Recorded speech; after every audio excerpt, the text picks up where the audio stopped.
insan dünyasını değişir. Buna alın yazısı deyilir. Xeyr. Alın yazısı məhvumu insanların zaman zaman qəlblərində bu cür pərvəriş tapıb ki, bu cür insanlar başa düşüblər ki, insanın talehi insanın alnına yazılıb, insanın başına gələn hadisələrin hamısı onun alnına yazılıb və insan bu cürdə yaşayır və bu cürdə dünyasını dəyişir. Yəni o cürdür.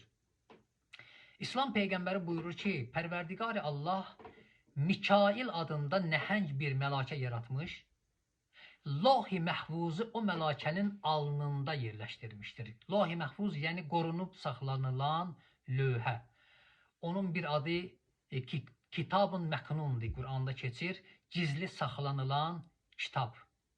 Bir adı Loh-i Məhfuzun, qorunub saxlanılan lövhə.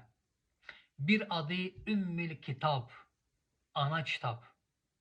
Yəni müxtəlif adları var. O lövhənin, o kitabın qiyamətin günündə necə Əz-Zümer surəsində biyağları mən o barədə danışdım ki, və əşrəqətil ərzu bi nuri rəbbiha, qiyamətin günündə Allah buyurur ki, yer Allahın işığı ilə işıqlanar və vuz əl kitab, bir dənə böyük bir kitab gətirirlər qənşərə, həmən o kitabdan gedir söhbət.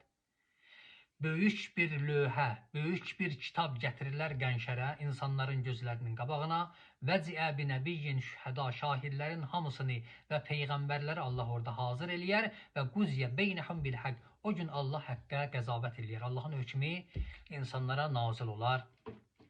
Həmən o kitabdır ki, qiyamətin günündə bütün insanlar o kitabın qarşısında dayanacaqlar.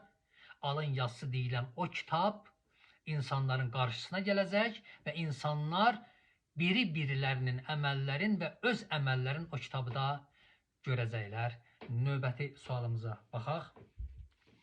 Rahim